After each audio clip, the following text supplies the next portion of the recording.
The late Bishop Eddie Long said something that I thought was very consequential. Bishop Long passed in 2017.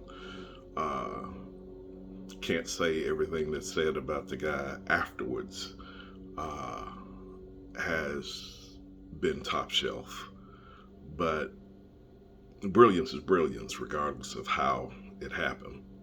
Uh, he passed in 2017, but if he sent an invite to virtually any preacher in America about 2012, 2013, they would have come.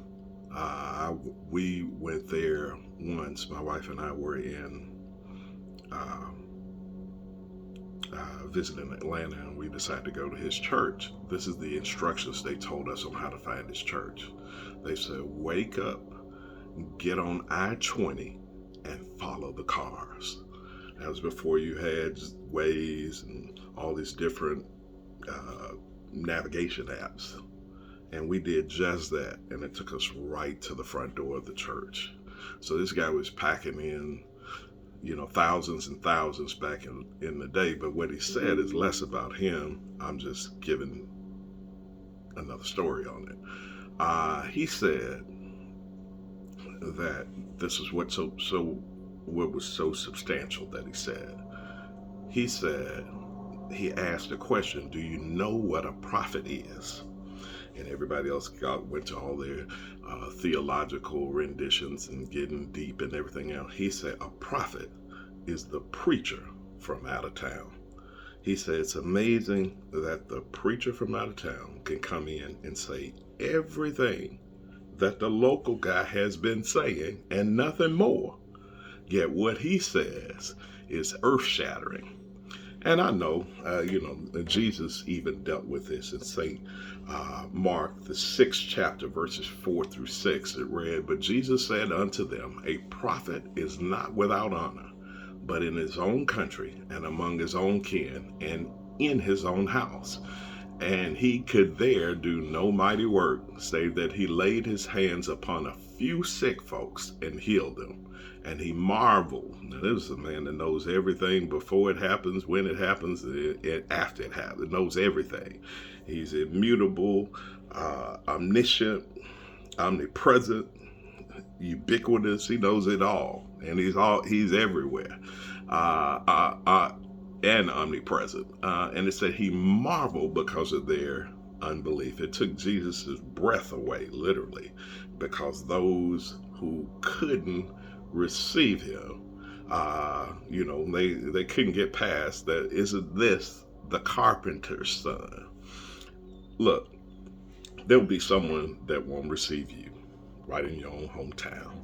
Don't go crazy. Don't go into depression. Don't start taking anxiety pills because they reached the preacher that just picked up his Bible.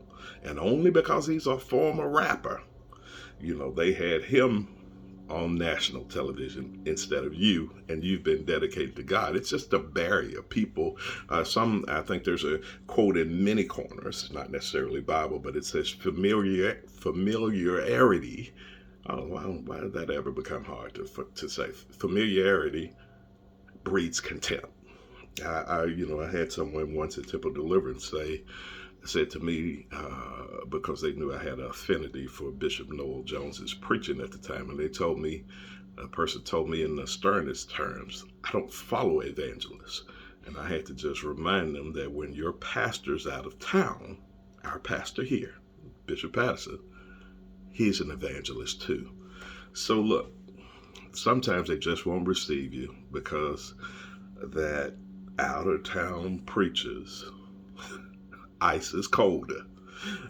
You can say this is what God said, but when He said it, He says it in a different way that they say it in the 615, the 714, the 206, the 208, the 215, the 404, or whatever, or 770, whatever zip code area code he may be from.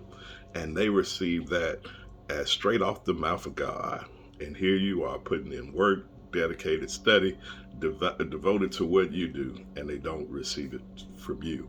Look, some folks can never get past that you went to Central High School in Memphis, Tennessee, and they went to Hamilton High School in Memphis, Tennessee. Some folks can never get past that your mother was worked for their mother.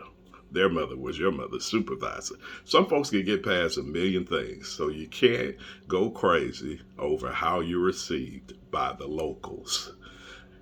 Jesus came to his own, Jesus himself, and his own received him not. So look, don't go crazy when they go crazy over that out of town preacher. It can be an Atlanta thing, it can be a Memphis thing, it can be a St. Louis thing, it can be a Detroit thing, it can be a LA thing.